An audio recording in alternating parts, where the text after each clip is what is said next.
Bonjour à tous et bienvenue dans cette capsule Livre d'aromathérapie. Alors, il m'aurait fait très plaisir de vous présenter les 5 ouvrages en aromathérapie subtile et psycho-émotionnelle, mais comme vous voyez sur mon bureau, il y a plus que 5 livres dont j'aime bien consulter au quotidien, alors je vous les présente sans plus tarder. On débute avec Lydia Bosson, qui est une magnifique aromathérapeute qui est dans le paysage depuis très longtemps. Elle est spécialisée en Ayurveda. Avec son conjoint Philippe, elle a l'école Usha Veda. Elle nous a créé à l'époque, il y a quelques années de ça, un magnifique livre qui s'intitule L'aromathérapie énergétique, guérir avec l'âme des plantes. Il consiste à un livre avec plein de monographies. On a également une belle table des matières pour s'y retrouver. C'est un livre que j'ai utilisé très longtemps. Et ensuite, Lydia a fait une espèce de réédition où elle a inclus d'autres plantes aromatiques parce qu'on était quand même limité dans celui-ci, avec cette énorme Bible qu'elle a intitulée Guérir avec l'aromathérapie, pratique énergétique des huiles essentielles et des hydrolats. Alors, on a également les hydrolats dans ce livre-ci. Donc, vous voyez, lorsque je parle de briques, à quel point on a un beau livre qui est complet. On a beaucoup d'informations sur les chakras, ces centres énergétiques qui nous proviennent de l'Ayurveda, où on parle beaucoup en fait là, des différents chakras. On a toute l'information au début du livre et ensuite on a ces fameuses monographies-là. Je vous en montre un exemple. Alors, ici, on a par exemple le cyprès avec une magnifique image et on dévoile toute l'information pertinente sur les propriétés, les indications thérapeutiques, les propriétés énergétiques et psycho-émotionnelles, souvent ce qu'on recherche, de quelle façon l'utiliser et si on peut l'utiliser par exemple en rituel. Donc, merci beaucoup Lydia. Magnifique ouvrage à utiliser, comme vous voyez, le bien utilisé de mon côté. Ensuite, j'aime bien des livres qui datent, mais qui sont encore dans le paysage de l'aromathérapie. Ici, on a André Bitsaz. Je suis désolée à l'avance si jamais je prononce mal votre nom de famille, qui nous offre Aromathérapie corps et âme aux éditions Amiris. Alors aussi, encore une fois, on est sur des monographies et une autre façon en fait de voir les plantes que au niveau scientifique. Christian Escriva qui nous a montré l'approche, qui s'est inspiré de l'approche de Goethe à l'époque. Donc ici, j'ai un de ses anciens livres où on parle de rencontrer les plantes. On aborde entre autres les lavandes, les thym, les sauges, les menthes, les romarins, les origans et autres huiles essentielles. Donc maintenant, Christian nous revient avec plutôt une approche sensorielle qui vient englober plusieurs approches et finalement où il met l'accent sur la façon que lui enseigne au niveau des plantes, que ce soit aromatique ou médicinal. Donc, Christian est vraiment dans cette approche globale-là. Ici, on a le petit livre qui parle des fondements, mais il a également écrit 2 nouveaux tomes où on aborde des monographies de plantes. Nous avons une de ses étudiantes, Agnès Adé, qui nous offre ce magnifique livre intitulé Le grand livre des huiles essentielles, médecine de l'âme et voie d'éveil. Il y a une cinquantaine d'huiles essentielles. Alors, c'est une magnifique femme qui offrait des formations au niveau de l'aromathérapie psycho-émotionnelle et un peu l'olfacto aussi. Puis, avec le temps, ses étudiants, ses étudiantes lui ont mentionné pourquoi t'écrives pas un ouvrage avec toute ta connaissance et elle nous a sorti ce magnifique livre-là qui est édité avec le Lotus et l'éléphant.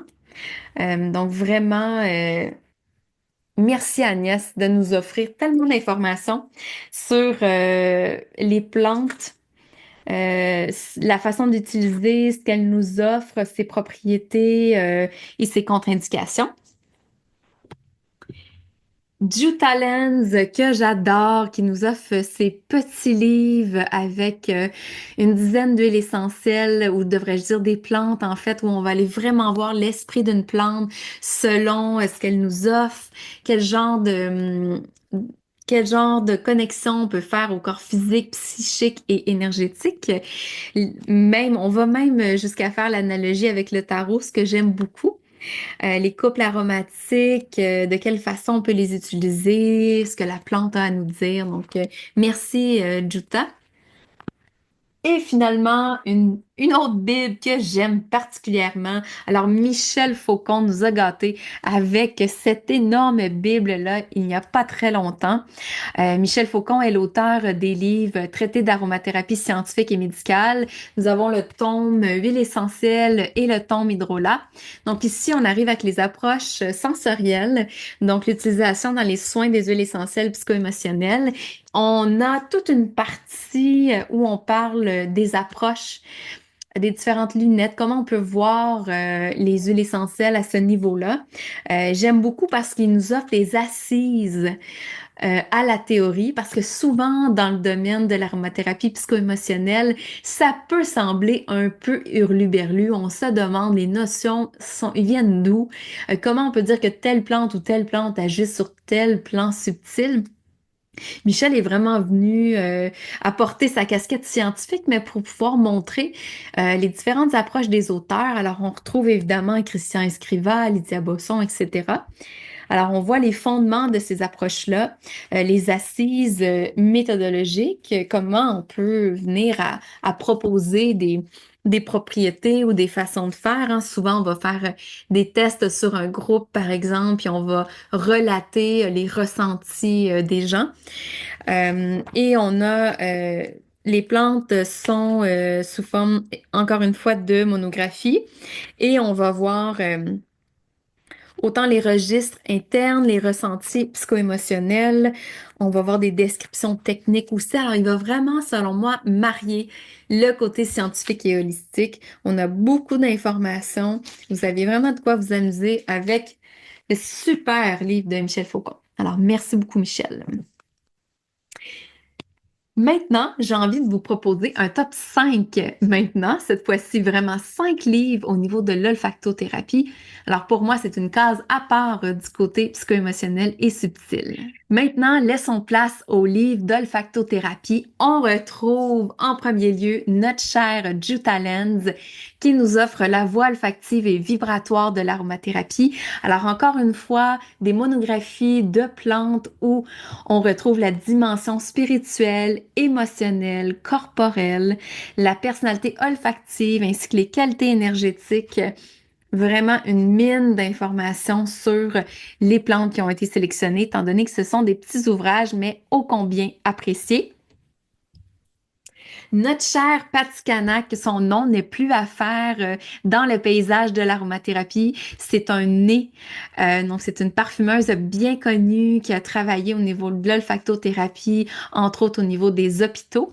Alors, j'aime bien son guide des émotions olfactives, malgré qu'elle a plusieurs ouvrages et elle aussi des cartes de plantes pour travailler au niveau de l'olfaction. Ici, on a des monographies qui sont très imagées, où on voit une plante, par exemple, dans ce cas-ci, le basilic, et on vient voir dans la pyramide des odeurs, de l'information, la famille olfactive en parfumerie, ainsi que l'utilisation d'une plante. On retrouve au début de son livre beaucoup d'informations sur la composition olfactive d'une synergie. On comprend bien ce que c'est note de tête, note de cœur, note de fond. Donc, merci Patty, j'aime bien ce petit livre-là. Et pour poursuivre au niveau d'Apathie, je vous présente le traité d'aromathérapie scientifique de Michel Faucon, mais cette fois-ci, c'est le tome des hydrolats. Et à l'intérieur de chaque monographie, Patty a participé en fait à étoffer ce que la plante évoque. Au niveau psycho-émotionnel. Donc, je sais que ce côté subtil qui a été intégré à un tome scientifique est bien apprécié.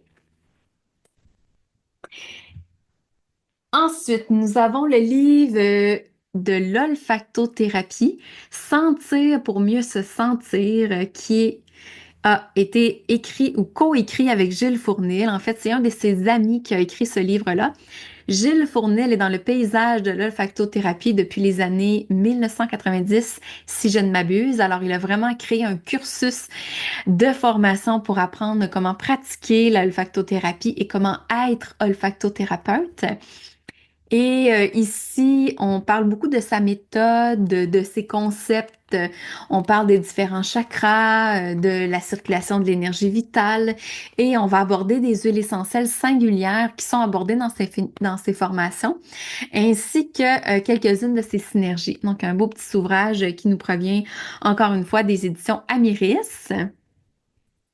Et finalement, le dernier, mais non le moindre, le guide de l'olfactothérapie, un magnifique bouquin qui date de 2011, mais qui est encore très à propos, qui a été écrit par quatre auteurs, autrices. Alors, on a Guillaume Géraud, Jean-Charles Sommerard, Catherine Béard et Ronald Marie.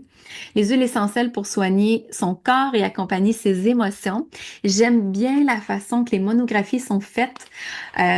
Donc, on a beaucoup d'informations, malgré qu'on n'a pas d'image, je vous dirais, ça te dérange peu parce que l'information est tellement riche sur l'histoire d'une plante aromatique, ses indications psycho-émotionnelles, comment l'utiliser, on a des recettes, donc vraiment un côté pratico-pratique. On voit aussi toutes les molécules qu'on y retrouve à l'intérieur. Alors, je trouve un livre qui est très chouette, que j'ai découvert en France et que j'ai fait venir chez moi au Québec. Alors voilà pour les 5 livres d'aromathérapie ou plutôt au niveau de l'olfactothérapie. N'hésitez pas à me dire si vous avez un de ces livres, s'il y a un livre qui vous intéresse à acheter, c'est peut-être quelque chose que je n'ai pas mentionné parce qu'il existe tellement de livres. Ici, je vous ai fait une présélection, mais n'hésitez pas à me dire votre livre d'aromathérapie psycho-émotionnelle ou d'olfacto préféré. Alors, à une prochaine capsule pour aborder cette fois-ci les livres au niveau de l'aromathérapie scientifique.